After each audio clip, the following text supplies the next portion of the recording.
Hello, this is Mark from I Am Organic Gardening, and welcome to part 10, Back to Eden Secrets Revealed. So inside this folded piece of paper is the secrets. Now, Paul is a genius. It's working for him and it will work for you. First, we're going to take a step back about the Back to Eden garden, or as Paul calls it, my garden. Now, the amazing thing about it is that he thought outside the box over 30 years ago about putting wood chips down. And when people told him that it wasn't right to do and it was tying up nitrogen and all the negative things about it, he stuck with it, and it's working great for the simple reason is because of these secrets. I just like to say, like I did in the other video, you do not have to use wood chips, but it is one of the best products to use for the simple reason is that it doesn't blow away, it's easy to walk on, manage, easy to get, it's accessible, it's free, and also it retains moisture. Which leads me to the common question that's always asked, do you have to water? Yes, you can, but the best thing is you can never overwater the situation unless you have compacted soil. And people with sandy soil, they have a nice benefit right off the start, is that they have complete good drainage. So here's the secrets and here's the secret list. The heading is called Types of Mycorrhizal Plants. And it's broken down into endo, which is 90% of the plants on this planet use this type of fungi, mycorrhizal fungi, and also ecto. Now only 5% of plants use that.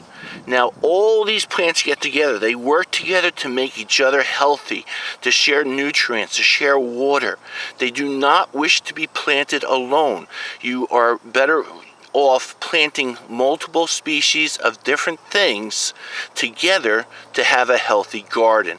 So let's go over some of the ones that we will recognize that we see all the time. He has apple trees, he has cherry trees, he has grapes, he has herbs, he has nasturtium growing. That's the flower that the people usually eat when they first walk in. Peach trees, pear trees, and very good strawberries. Now, all these are living perennial roots and tree roots that will harbor mycorrhizal fungi and make other plants healthy too. Again, plants do not wish to be alone. They want to be grouped together so they can help each other and share nutrients and water. You can get this list. I will put a link below in the description box, and it's easy to come by and just look at it, and then you can pick from any of this selection. Just try to group 4 things together that works best in your area, and then plant your vegetable plants near it. It only has to be within a foot of it, and don't worry about overcrowding or anything else either. Nature does never worry about overcrowding. And I want to thank Gracehead number 1 for obtaining this list and showing me where this is. So when you're picking your 4 or 5 items from the list, you want things that are going to be in the ground all the time, the roots in the ground. I don't mean your vegetable plants that you're cutting off and removing the tops off of the ground. Now, things like apple trees, strawberries, these are things that are going to be staying in the ground that you're not going to be removing the tops on. So you want something, at least about 4 items that are going to be continually to stay there, like perennials, that type of thing. But you can have trees, you can have certain kinds of shrubs, like for example you have junipers here. You can even have that kind of thing growing in the ground. So in front of me right here I have a row of hardy hibiscus. It's a perennial that will come back year after year, and I planted these roots about 3 months ago. They grew a foot, and then you can see towards the back here that they've been flowering on and off the first year. But now what I can do, if I go to the list here, it says hibiscus. Now hibiscus harbors endo mycorrhizal fungi. So now if I add on here some perennial grasses, native perennial grasses, and I can also add some clover in there, so I have 3 items off the list. Now these are things that are not going to be removing from the soil. Now what is going to be happening is that the leaves are going to be coming off of all this, including the grasses and the clover. The clover maybe will hang in there, but usually it kind of goes dormant or will die off. Now I can come back next spring because over the winter all that mycorrhizal fungi stayed alive. Now where the yellow tag is on the bottom of your screen here, that's, let's say, is any type of vegetable plant that you want to plant in the ground or seed. Now that will also tap into all that living mycorrhizal roots that are there already. Now you have such a huge advantage over that compared to just having just wood chips over the top of the ground or leaves or any other type of mulch. I was able to get water out here, so I'm ready to plant. It's about 400 feet long of hoses that I finally got out here. And now, because it's not going to rain probably for another week or week and a half, and I don't want to delay this because I got those beautiful grasses in just last night. Now, we're going to go back in the barn and I'm going to show you the mix that I'm going to be doing. You do not have to do this. I repeat, you do not have to do this. I am overdoing it because I just want to do it once. You have to do things within your budget and also what's easy for you to maintain in the future. Again, when you print out the list, you'll see there's certain things on there that is just easy to do. There's garlic even on there. You'll be amazed what's on the list. So let's go in the barn and I'll show you the seeds that I'm going to be using. So I'm going to go over some of the seeds that I'll be planting. Again, you don't have to use these. You can pick 4 things, but one of the things you should pick is put inside the mix is a legume or clover. These are this area here, nitrogen, it fixed nitrogen in the soil. It's a legume, and I'm going to use alfalfa, crimson clover, and red monmouth clover. And I'll show you a picture out in the field of these growing, and then it will give you a little bit of an idea.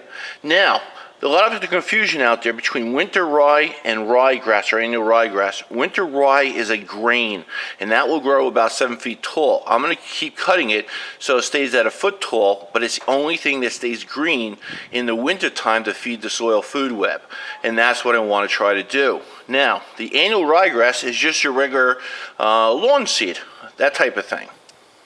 Just Google search a seed company and you'll find these things, and then ask them the questions of when to plant, how much to plant that you need in your area or your beds, how tall does it grow, and information like that, so you feel comfortable before you start planting it. And how do you terminate it? You can cut all this to the ground. You never want to till or dig it in or rip the roots out. If you rip the roots out, you're really just going backwards. You really destroyed all the aggregates and the soil food web and all the work that those roots did for you over the winter. Also with my seeds, I'm going to be planting up 2 native grasses. It's the same type, which is little blue stem, but it's 2 different varieties. Now, the reason I'm doing this is because I want to try to get as much native plants back into my soil as possible. I'm going to try to induce the right mycorrhizal fungi. Now, I know there's endo and ecto, but we're going to try to get this best native endo mycorrhizal back in the soil as much as possible. These native varieties are both clump forming, or stay in a nice mass, and they'll grow about 2 to 3 feet tall. And if they grow too big, I'll just dig them up and divide them and replant them somewhere else. So step 1 before planting your winter rye or your plants that you decide to do. If you have hard compact soil, this only applies for people with hard compact soil, you should mound it at least to the top of the wood chips. Remove the wood chips, get down to the soil, and bring that soil level back up. Create a mound or a raised bed inside the wood chips so it's level with your wood chips. I would even go a little bit taller because it's going to settle. It's going to settle at least maybe 1 inch or 2 for sure. Then you can plant your plants in there or your seeds. I made my rows very wide. You do not have to do that. If you wish, you can just do something that's maybe 2 inches wide. It will help, and I'll fill it back in with my native soil again and bring it up to the top. But also, you don't have to do this. You can bring it, that soil level back up the top, and you can plant just a single row of, let's say, strawberries and some type of grass, ryegrass, or anything else too. Whatever you prefer, whatever's on the list that you can mix together that you feel comfortable, that you don't have to maintain or have a problem cutting down in the future or taking it out. And also too, never pull the plants out. That's the worst thing you can do because it's creating soil underneath, and what you don't want to do is ever pull a plant out because you just ruined all the work that that root did. First, going to apply the seed on top of the soil. Don't do too much. Then just rake it in about 1/4 inch to 1/2 inch.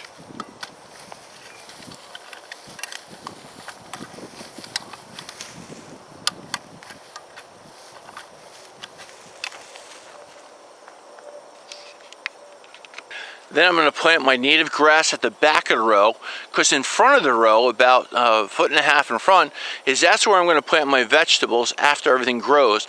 I will just, I'll show you, I'll just kill a spot in the springtime by laying down a brick or cutting it short to the ground, and I'll just plant my squash plant in there, or seeds, or whatever you prefer.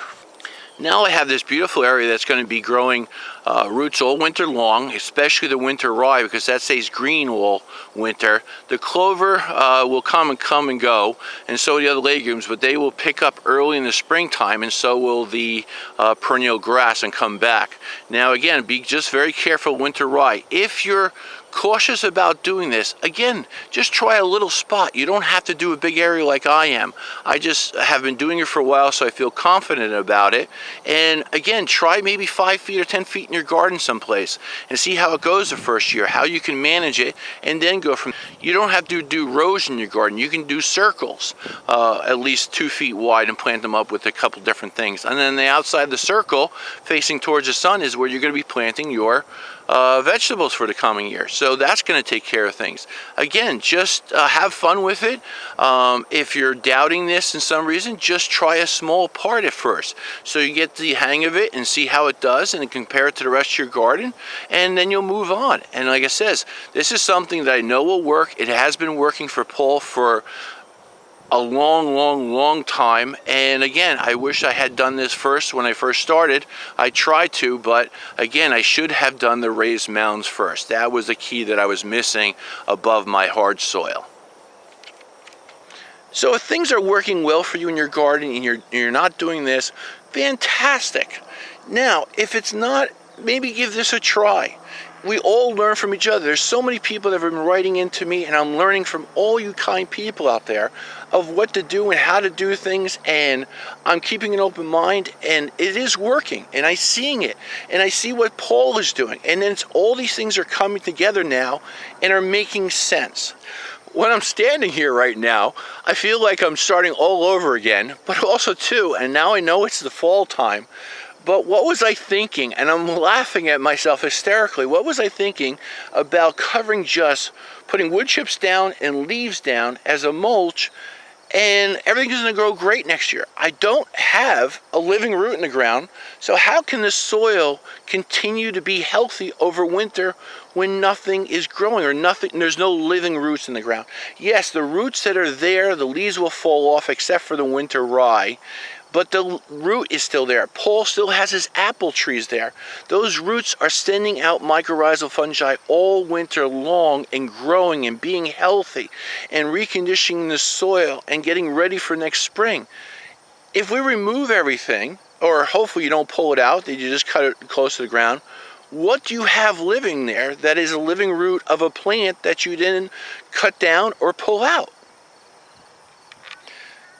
Now, this is a beautiful thing that nature does for us, and we just kind of look at it differently, but I'm looking at it a whole different perspective now, and I'm learning from it, and I'm learning from everybody out there that's sending me all these questions. Keep them coming. Every time you ask me a question, I get more involved and do more research and other things. Now, again, I've learned so much from so many people out there. The list is huge, but you know who you are. Thank you. So I have my first 100 feet done out of 300 feet, so I'm a third of the way done. And if you haven't done so, please subscribe. I wish to thank you very much for stopping by today and watching my video. And if you have any questions, please write them in the comments below, and I'll get right back to you. I covered a lot of material today. Thank you.